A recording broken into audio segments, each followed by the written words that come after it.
that's a whirlwind through a little bit of history and a little bit of the rules and regulations that exist. What I want to spend the rest of the time talking with you about are some sort of conceptual ideas about how you think about research in a way that helps you answer the questions of, is this research ethical?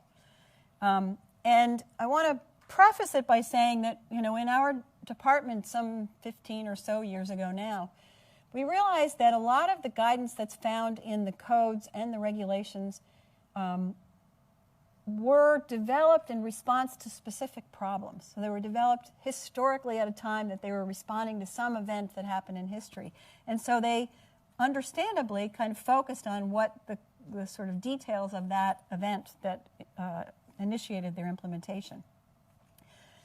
In addition to, or for the same reason perhaps, some issues are probably incompletely addressed in some of these guidances, and some of the guidances and regulations are at least interpreted to have divergent recommendations, to not agree on specific things. So we thought that there was a need for investigators, for people who are interested in understanding the ethics of research, for people who review research, IRB members and others, to have a systematic, coherent, and universally applicable framework that they could use to make decisions about, or make judgments about, whether or not a particular research that they were writing or reviewing was ethical. And so we proposed a 7-principle framework. And the 7 principles, and it's published in a couple of different places. The first paper was in 2000 in JAMA. It's also in a textbook. There's some additions to this in the international context. So there's a number of references that I could provide for you if you want that explicate this pretty in some detail. But I'm going to go through it today. So there's 7 principles. They include valuable scientific question, valid scientific methodology, fair subject selection, favorable risk-benefit evaluation, independent review, informed consent, and respect for enrolled subjects. One thing before I go into each one of them I want to say is we didn't make any of these up. So if you look at the various guidelines and codes, you will find vestiges of each of these, maybe not exact words, these exact words, but the concepts and the ideas are there. We've just put them together in a way that seemed more systematic to us. And what I mean by that is that it seems right that you have to start at the top. You have to answer the question, is this a valuable scientific question, before you go down the list. And so, the question of informed consent is on there. It's a very important part of doing research. But you don't even get near it until you've gone through lots of other considerations in terms of a project. So what does it mean to have a valuable scientific question? So basically what this means is that it has to be worth doing, if that's a sort of shorthand for it. An ethical clinical research should answer a valuable question, one that will generate new knowledge or understanding about human health or illness that's socially, clinically, or scientifically useful. So a good example of this is an article that was written by a very prolific writer in research ethics, Benjamin Friedman, who wrote an article about, in this article he was writing about social value in a certain way. And what he said was he had a nightmare where he was walking down the hall and he ran into one of his colleagues who excitedly came to him and said, "I just successfully transplanted an appendix." And in the article, Benji says he kind of scratched his head and he said, "Well, was that ethical?" And his colleague responded, "Well, I got the guy's informed consent." And he uses that as an example of how informed consent doesn't solve the problem. If there wasn't a good reason, a good question to answer by transplanting an appendix, something that you might learn, something that you might use to do some important work with, then it wasn't ethical to do it. And it's an interesting concept because it seems like it is the most important first question to ask. Is this research worth doing? Now, importantly, it doesn't mean that the answer to the question has to be positive. You can have negative, ask a question, get negative answers, and that's still socially valuable. It still gives you information that can be very useful. and in many cases is. But if you can't say why this question is worth asking, then you probably have to re-ask yourself, is this research ethical? There are many reasons that social value is important. It promotes benefit to society, so the sort of one side of the balance that I showed you before. And it also minimizes exploitation. You're asking people to do things for a good reason, not just wasting their time for nothing. Therefore, it justifies asking them to accept some risk and burden. And it's also a responsible way to use resources. The second principle in the framework is valid scientific methodology.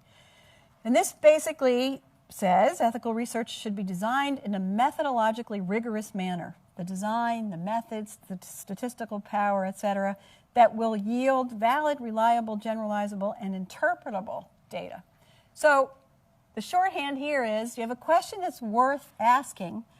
The second ethical requirement is to design it in a way that you get an answer that you can interpret, that you know what you found, that you have data that's reasonably understandable. Again, doesn't have to be positive, just has to be understandable.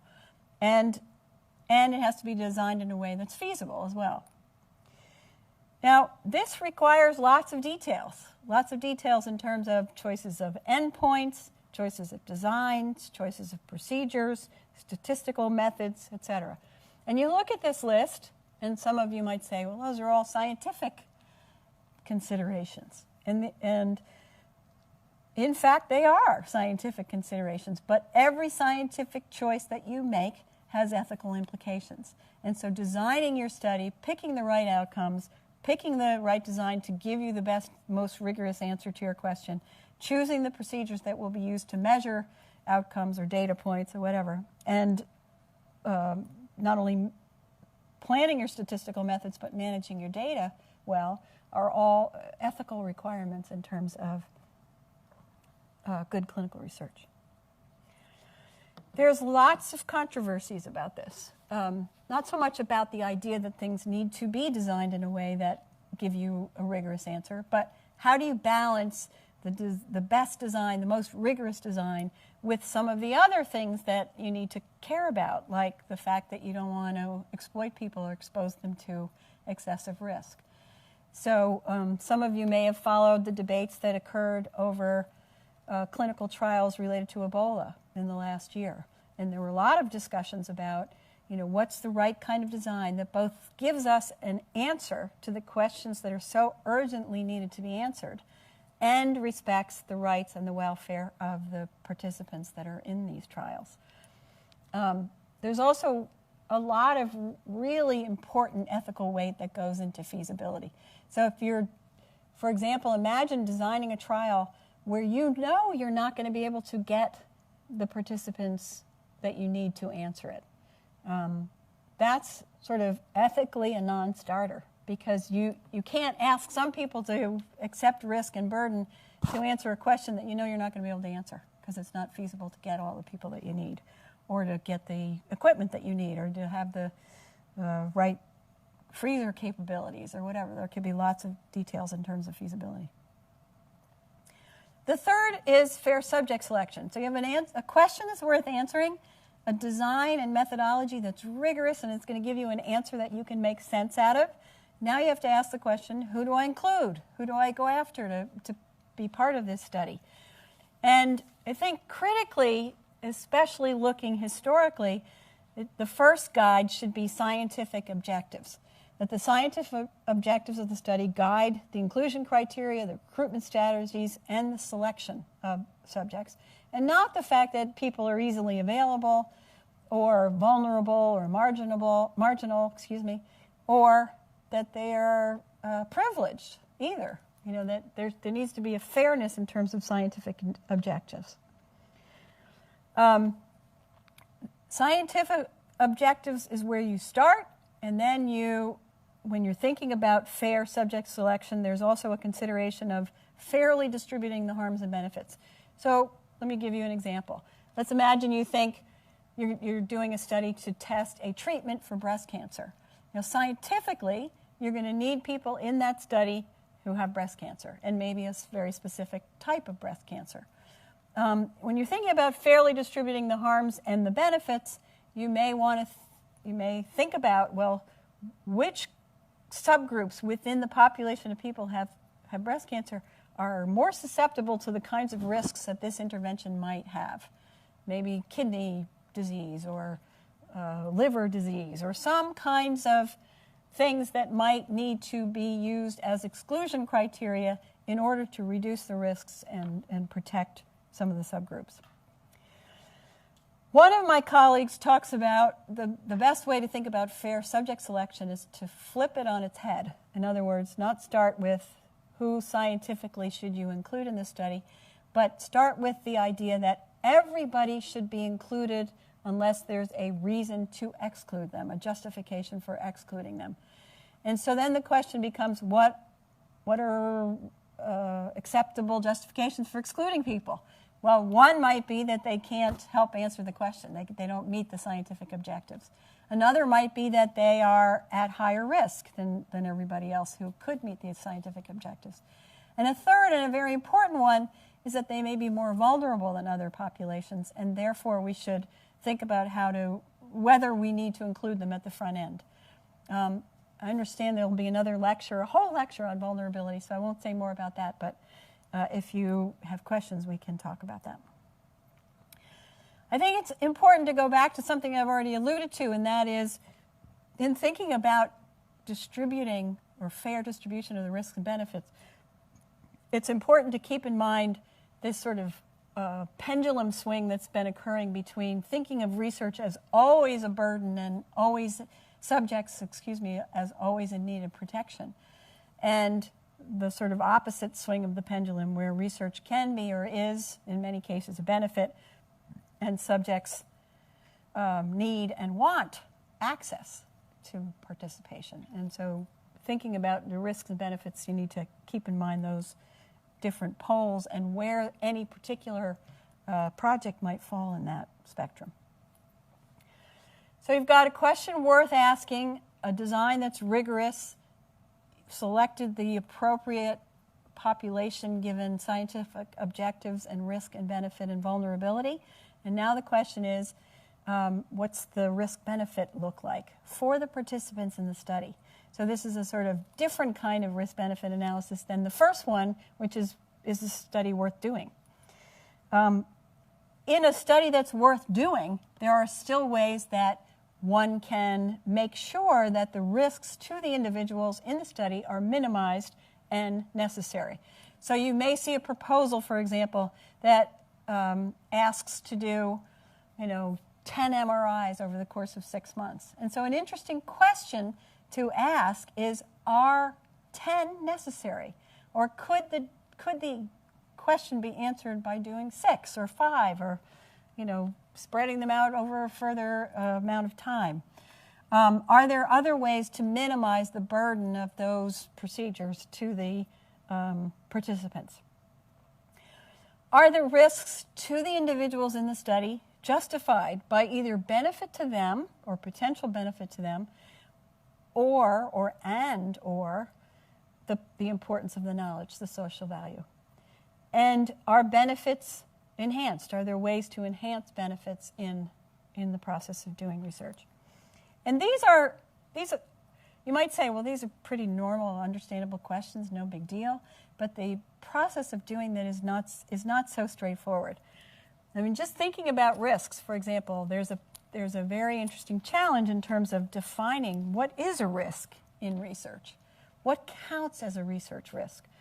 How do we know how bad this risk is, or how to think about this risk on some kind of a scale?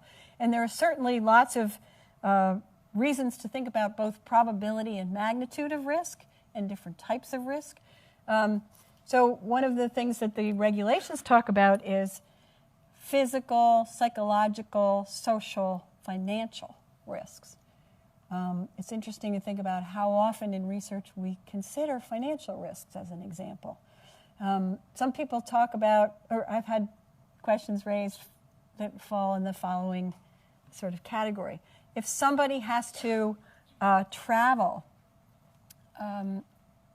through a very tough neighborhood, or park really far away from the clinic and walk to the clinic, and there's some hazards in that walk. Are those risks of research, or are those separate from the risks of research? How do we take those things into account when we're making an assessment of what the risks are? And I think importantly, in all cases of research, there is some uncertainty about risks.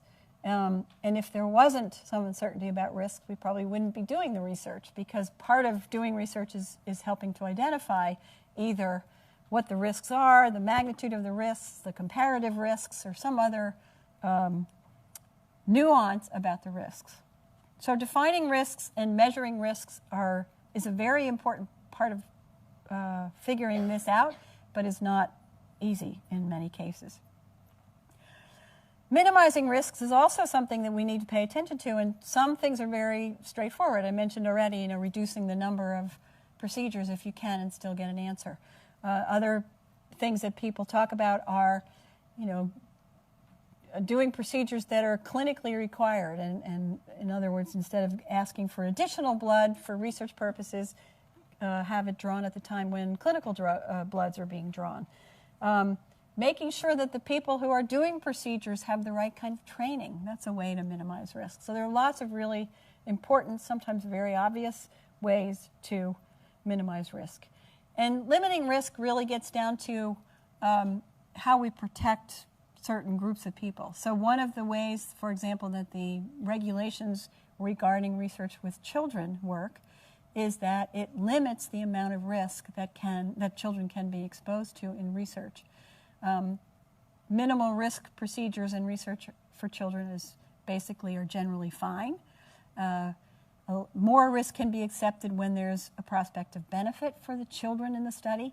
And then the rules for anything more than a minimal risk without a prospect of benefit in children are much more stringent, and in some cases, research cannot be done. There's also similar challenges in terms of defining benefits. What is a prospect of benefit in research? If you have a certain kind of serious illness and there are few interventions available to treat that illness, and you are entering a study in which there's an intervention being offered, is that by definition a prospect of benefit? Is it only a prospect of benefit if we already know something about the drug? If it's in phase 3 versus phase 1, for example? How do we decide what's a prospect of benefit in certain cases? And a lot of discussion about distinguishing what are called direct benefits versus secondary or sometimes ancillary benefits. So the direct benefits are, maybe the therapeutic possible therapeutic benefit that one might derive from an intervention. The secondary benefits might be other medical care that you might receive as part of the study, payment that you might receive as part of a study, feeling like you're contributing to society that might be psychologically beneficial as part of a study. Those are generally considered secondary benefits. So importantly, and going back to my original balancing scale, the most guidance recognizes that interests other than the subject, those of the subject, may on some occasions be sufficient by themselves to justify risks. What this basically means is that research in which we know in advance the individuals who are participating will not benefit, there's no prospect of benefit, can sometimes be ethically acceptable as long as the rights of the individuals who are participants have been adequately protected. So, a question worth asking, a design that's rigorous, the right population chosen, efforts made to minimize risks and enhance benefits. Now, the next thing on that list is independent review. And so this is a process which allows an investigator or a research team who has investments in research to have somebody else say, is this acceptable? To ensure that the ethical requirements have been filled, check any biases that the investigator might bring, and assure the public that research is not exploiting individuals or groups. And so most research in the United States is independently reviewed by institutional review boards, or IRBs. There is research that's exempt from IRB review and expedited through IRB review, so there are other methods of reviewing.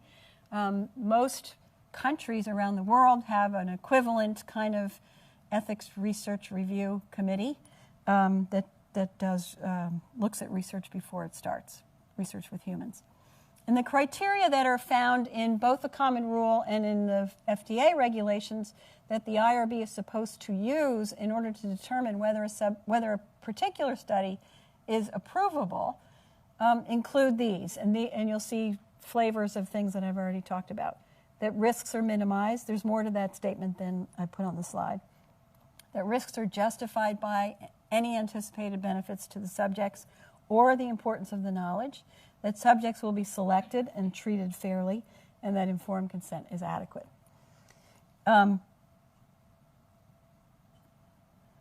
There are lots of interesting and sort of in the news challenges right now with IRB review. One is many IRBs have huge volume of protocols to review. So how many of you have ever been to an IRB meeting? Anybody? Only one. Okay, two. Okay. So oftentimes an IRB meetings can last 4 hours, but you have, maybe 10 protocols to review. Some of them, protocols sometimes are, 300 pages long and dense in terms of their scientific background, et cetera. So the challenge is not trivial in terms of understanding what it's about, having a process of asking questions often of the investigator, and then applying these principles and thinking about, well, is this something that's approvable in its current form, or does it need to be changed? Consequently, there's been plenty of evidence to show that IRBs tend to be inconsistent in terms of how they make their judgments. And this has created problems in particular for multi-center studies or multi-site studies. So if you have a study that has 100 different sites, oftentimes 100 different IRBs have to review it, and they may have either grossly different decisions or sometimes just mildly different decisions, but that impact the entire spectrum of sites that are conducting the study. So this is a problem that a lot of people have talked about, and lots of attention right now to using single IRB review for multi-site studies.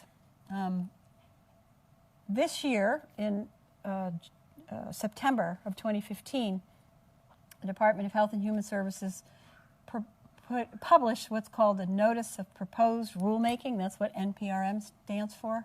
Maybe some of you have heard about it. And basically, it's a proposal for changing the Common Rule. And there's some very interesting, some minor and some huge changes in terms of what they're proposing. One of them is this, that for multi-center studies that are domestic, not international, a single IRB review will be required.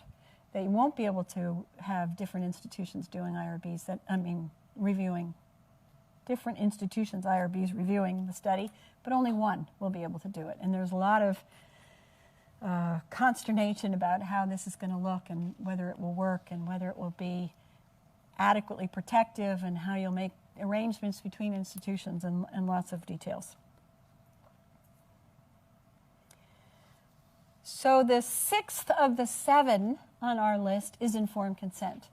And as someone in the audience said, a lot of people, when they think about, sort of abstractly, what is it that makes research ethical, clinical research ethical? The answer often is informed consent. And certainly in most cases, informed consent is an important part of doing ethical research.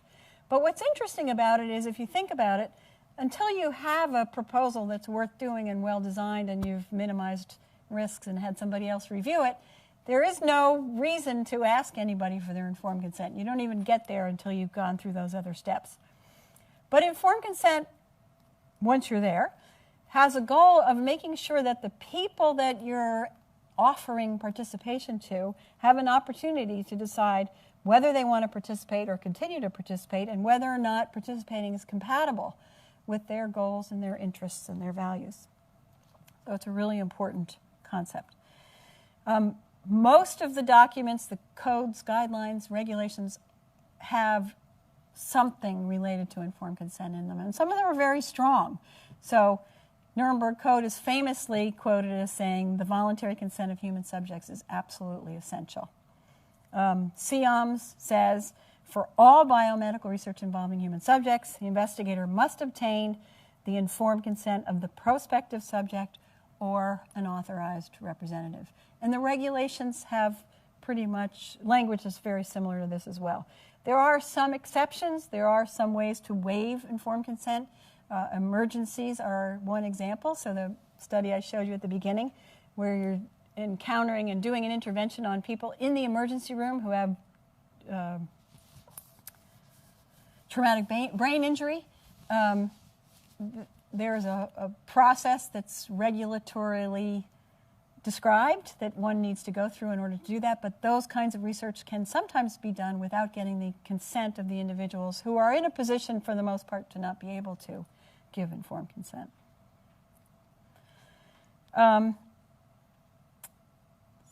So I will skip that one. So what does informed consent involve? It involves a number of steps: disclosure of information to people, often, usually, written and oral. Some sense that they understand the information well enough to be able to make a decision, a choice that they can make, which is hopefully voluntary, in other words, not coerced or unduly influenced by others or other factors, and then they authorize it. And I don't know if you can see my picture, but it's a cartoon which is not really that funny. People standing around a table looking at a guy who's being asked to sign consent, and you can see them with their trench coats and their hats and putting a lot of pressure on this poor guy who's sweating. Unfortunately, sometimes informed consent in clinical research does look like that or feels like that to people. And other times it's done, in a very open and iterative way, so that people really can engage with the information, ask questions, understand it, and make a decision. There are lots of challenges to this. You can tell I spend a lot of time thinking about informed consent. Some of my research is on informed consent. But just for example, think about how many of you have seen consent forms that are used in the intramural program? Have any of you seen them? Okay. And so oftentimes, not always, but oftentimes the consent form in the intramural program is 15, 18 pages long. Those are long documents for people to read. Choices about what to put in those consent documents and how to say things are really very ethically important and very difficult, to be able to give people the information they need without making it so long and so cumbersome that they can't read it or they can't absorb it. And then the IRB has an important role in reviewing consent, both the plan for informing participants about the various aspects of the study, how investigators or the research team is going to know whether or not somebody understands, and whether their choice is voluntary. So the seventh of our 7 principle framework is what we called respect for enrolled subjects. And this is an element or a principle that I think really needs some more work. And the reason let me say where it came from first, and then say why I think it needs more work. So in reviewing the documents, the codes of ethics, the literature on research ethics, the regulations, they all talk about what you do up front. You get review, you make sure the risks and benefits are justified and risks are minimized, and get the person's informed consent. And then the study begins. And much of the guidance, not all of it, but much of the guidance doesn't say much else about what happens. And that doesn't make any sense, right? Your ethical obligations to people that you're enrolling in research can't end the minute you get their informed consent, right? You still have obligations to people. And so these obligations include at least things like protecting their confidentiality, monitoring their welfare, recognizing that they have a right to withdraw, providing them new information as it becomes available that might affect their decision to participate, informing them of new findings, planning for what happens at the end of the trial. There are other things that are not on this list. Compensation for research-related injury. I mean, there are a lot of things that people do talk about that are sort of under this rubric of what happens after the study begins. And so I think hopefully you can see why this is an important element, but also you can see why there needs to be more work on this, because some of these things are sort of done without a lot of guidance. There is some guidance. So, for example, in the Nuremberg Code, it says during the course of the experiment, the subject should be at liberty to bring the experiment to an end, so can withdraw at any time.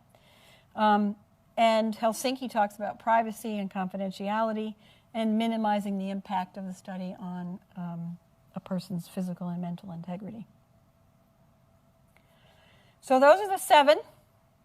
Hopefully they made some sense. I think importantly, again, I've said this, but we think of them as systematic and sequential. So you start at the top and work your way down, and that they're necessary so that when you're thinking about a study, whether you're writing it or reviewing it or thinking about entering it as a participant, it's worth thinking them through one at a time and saying, okay, does this study have value? Is it well designed? Are the right people being asked to participate? Are the inclusion criteria right? Are the risks minimized? Has it been reviewed by an IRB? Is there a good process in place for informed consent? And are all the things that happen to people once the study starts, the monitoring, the confidentiality, the plans for what happens at the end, are those all adequate? And you can ask those questions for every single study that you consider in any way. It also seems important to recognize that these can be universal. In other words, they apply to all studies everywhere across time. What's important, however, is thinking about how they're actually manifested. So risks, for example, might vary from over time, from one time point to another, or from one geographic location to another.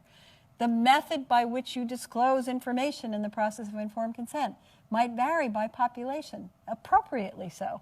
Doesn't mean informed consent, the principle of giving people information that they can use to make a decision changes. It's how you implement it that changes from study to study. And, of course, they're going to require some balancing and specifying. So the idea of, having an adequate justification for the risks requires a lot of specification in terms of determining what are the risks, what are the risks that count in this case, how do we balance them with the benefits, what are the benefits that count in this case, how do we weigh them, how do we balance them against the rigor of the study. And there are a lot of interesting examples of challenges, for example, in randomized controlled trials. People worry about things like randomizing people, especially if one of the arms to which people might be randomized is a placebo arm. People worry about that from an ethical perspective, and yet if the question is worth asking and the design is rigorous, it might be that placebo is the best way to answer the question, and not only the best way to answer the question, but the fairest thing for the individuals, because if you know up front that the drug is much better than placebo, then maybe you shouldn't be doing the study. So it's that kind of balancing that needs to be done.